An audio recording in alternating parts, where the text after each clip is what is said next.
Este lunes 16 de mayo, después de haber presenciado anoche una hermosa luna roja que por razones del universo se esfumó porque fue un eclipse, de manera tal que pasamos del gozo a la oscura realidad que parece que se está trasladando al ámbito de la economía mundial y desde luego como parte de la comunidad internacional que somos los mexicanos, también tendremos nuestra dosis de eclipse económico, desafortunadamente. Fíjese que al margen de hacer algunos comentarios en torno a la política y algunas cosas relacionadas a las actividades de fin de semana de tipo político, que hay que estarles dando alimentación y seguimiento, nos encontramos que hay pues varias noticias económicas que son así como para mortificarse.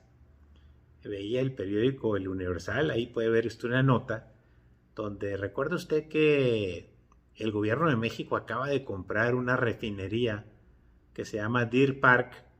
que ya era dueño del 50% porque le había comprado Carlos Salinas de Gortari, y ahora el presidente López Obrador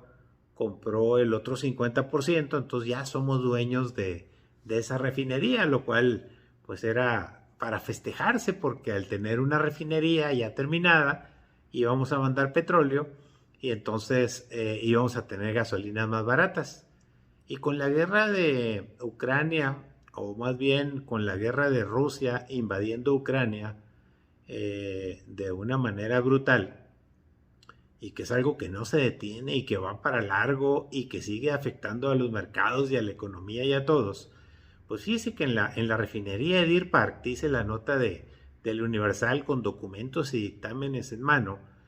dice que en los últimos 3 años, Deer Park, la refinería que se compró, tiene pérdidas de 17,000 millones de dólares, lo cual significa nada más y nada menos que 340,000 millones de pesos. Eso significa tan solo que en el año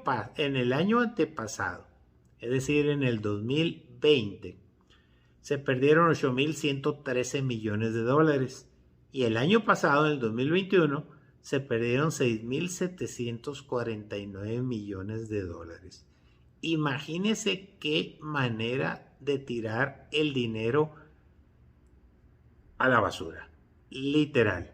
Y todavía estamos construyendo otra refinería en Dos Bocas con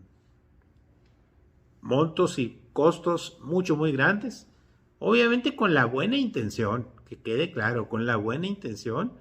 de que nuestro crudo, nuestro petróleo pueda ser refinado, ya sea en cualquiera de las 6 refinerías que existen en México, más la de Deer Park y la nueva esta de Dos Bocas, para que para el 2024-2025 el petróleo mexicano que se extrae del suelo mexicano o del mar mexicano sea refinado y tengamos gasolina más barata.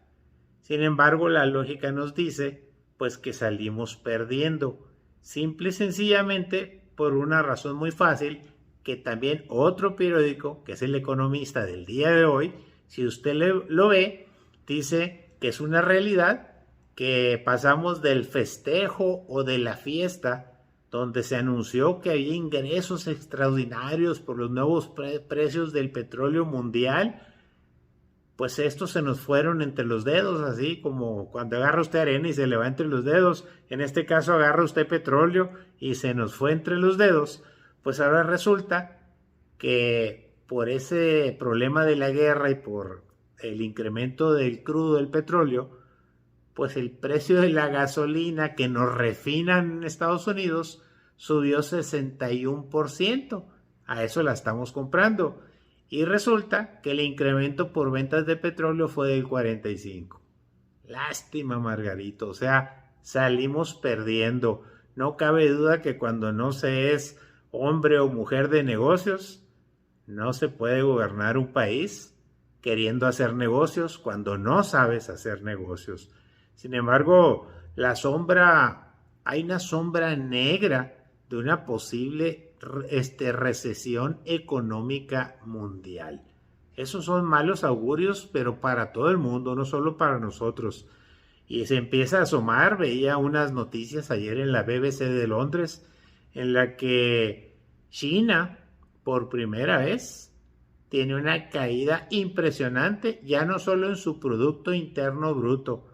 sino en su economía en general. Y esto es provocado porque fíjese qué curioso, nosotros ya andamos sin máscara, ya andamos en la calle, andamos en semáforo verde, todo América anda relajado, tranquilo, y los chinos ahora están en confinamiento, donde empezó la pandemia, e hicieron un gran esfuerzo para que no siguiera adelante en ese país con millones y millones de habitantes. Hoy por hoy están confinados en Shanghái y en muchas otras ciudades, ya llegó a Beijing, la capital, y resulta que al estar confinados, pues no hay consumo y tampoco hay producción en las grandes maquiladoras, millones y millones de trabajadores confinados, y entonces esto está provocando una caída estrepitosa en la economía china.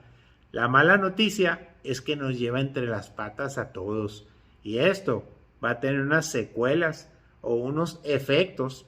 enormes que ya los estamos viendo como efectos de la pandemia por las altas tasas de interés en el mundo, no solo en México. La incontrolable inflación en el mundo, en Estados Unidos, fíjese usted, es igual o mayor que en México. Si aquí estamos mortificados porque hay artículos y productos que se han ido hasta las nubes, como las verduras, el limón, el aguacate, el pollo, la carne, el pescado, entre el 70 y el 120%, incrementos brutales, aunque la inflación pues ande oficialmente en el 7.8, 7.9, pero pues cuando se va acumulado pues vamos a llegar a los 80, 90% en un año.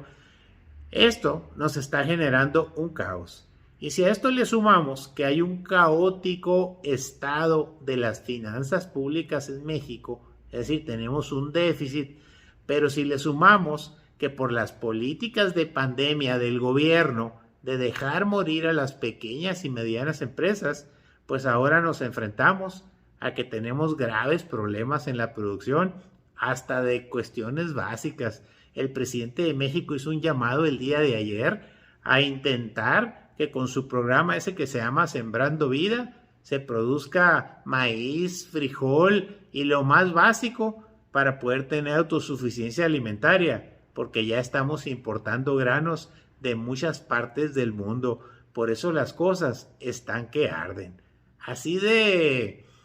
caótico y de sombrío el panorama de la economía mundial, pero particularmente de México, porque recuerde usted que siempre el más débil es el que más sufre, y en el mundo de las economías, China, Rusia, Estados Unidos, Canadá, España, Francia, Japón y cualquiera de ellas, déjeme decirle, pues que no tenemos nada que hacer. Ellos se mueven en función de los intereses económicos de su país y hacen lo que tenga que hacer para que sus economías no se vengan al suelo y no se desplomen, como lo hizo Estados Unidos, Canadá y muchos países, que cuando se vino la pandemia y se vino el encierro y se vino la falta de producción, determinaron darle dinero a la gente que estaba confinada para que pudiera sobrevivir, y darle dinero a los pequeños negocios y a los medianos negocios que son contribuyentes y pagan impuestos, darles dinero literal, su chequecito mensual, a efectos de que no llevaran a la quiebra sus negocios. Por eso ellos se están recuperando, están resurgiendo en el marco de este fantasma mundial, como se lo comento,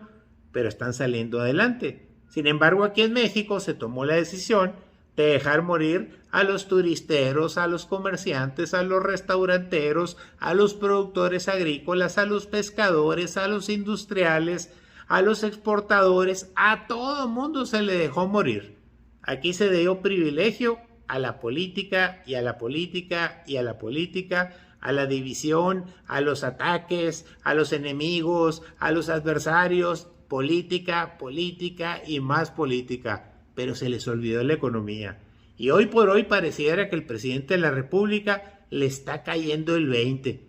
Está hablando de autosuficiencia alimentaria y va a decir, oh my God, oh Dios mío, ¿qué hice? Ahora, ¿cómo le hacemos para tener hasta lo más básico, nuestros propios alimentos? Para que vea cómo las cosas, cuando se toman decisiones erróneas o viscerales, o más bien de política por encima de una realidad económica, de una economía, y afectas al sector productivo nacional, se te revierte como boomerang, te pega en la cabeza y te daña totalmente al país. Así nos encontramos hoy por hoy. En fin, ¿qué le puedo decir? Gracias por escucharme. Hasta luego.